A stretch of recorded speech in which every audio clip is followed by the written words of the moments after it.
बहुत समय पहले की बात है, जब उज्जैनी के राजा विक्रमादित्य अपने साहस और न्यायप्रियता के लिए प्रसिद्ध थे। उनके पास कई अनोखी कहानियां और रोमांचकारी अनुभव थे। लेकिन एक नई कहानी तब शुरू हुई जब एक अजनबी साधु उनके दरबार में आया। साधु ने अपने हाथ में एक रहस्यमयी पुस्तक पकड़ी हुई थी। उसके चेहरे पर गंभीरता थी और उसकी आंखों में किसी गहरे रहस्य का प्रतिबिंब दिखाई दे रहा था। साधु ने राजा विक्रमादित्य से निवेदन किया, हे महाराज, यह पुस्तक साधारण नहीं है। इसमें कई शक्तियां और रहस्य छिपे हैं। इसे केवल वही पढ़ सकता है जो निडर हो और न्याय की समझ रखता हो। लेकिन इसका मूल्य भी बहुत बड़ा है। इसे पढ़ने वाले को कई कठिनाइयों का सामना करना पड़ेगा। विक्रमादित्य को इस चुनौती में रुचि आई। उन्होंने साधु से पुस्तक प्राप्त की और उसे पढ़ने का संकल्प लिया। जैसे ही उन्होंने पुस्तक खोली, एक रहस्यमयी शक्ति ने उन्हें अपनी गिरफ्त में ले लिया। पुस्तक के पन्ने खुद ब खुद पलटने लगे और राजा को एक अंधेरी गुफा में खड़ा पाया। गुफा में चारों ओर अंधेरा था और अचानक उनके सामने एक प्राचीन द्वार प्रकट हुआ। उस द्वार के ऊपर लिखा था, जो सत्य की खोज में यहां आया है वही इस द्वार को पार कर सकेगा। राजा विक्रमादित्य ने बिना किसी झिझक के द्वार को पार किया और सामने एक विशाल कक्ष में पहुंच गए।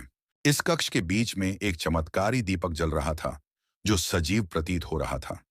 दीपक ने विक्रमादित्य से कहा, हे राजा, मैं सत्य और झूठ का प्रतीक हूं। अगर तुम मेरे सवालों का सही उत्तर दे पाए तो तुम्हें शक्ति प्राप्त होगी, लेकिन गलती होने पर तुम्हें कठिन परीक्षाओं से गुजरना होगा। दीपक ने पहला सवाल पूछा, राजा, क्या तुम्हारे राज्य में सभी लोग खुश हैं? राजा ने कुछ सोचा और कहा, मैं पूरी कोशिश करता हूं कि मेरे राज्य में सभी सुखी रहें, लेकिन यह सच है कि पूरी तरह से सबकी इच्छाओं को पूरा करना संभव नहीं। दीपक संतुष्ट हुआ और दूसरे सवाल की ओर बढ़ा, क्या तुमने कभी अन्याय किया है? राजा विक्रमादित्य ने उत्तर दिया, मैं हमेशा न्याय करने की कोशिश करता हूं, लेकिन मनुष्य के रूप में मुझसे भी गलती हो सकती है। मुझे इसे सुधारने की इच्छा है। दीपक ने मुस्कुराते हुए कहा, तुम्हारा यह उत्तर तुम्हारी सच्चाई को दर्शाता है।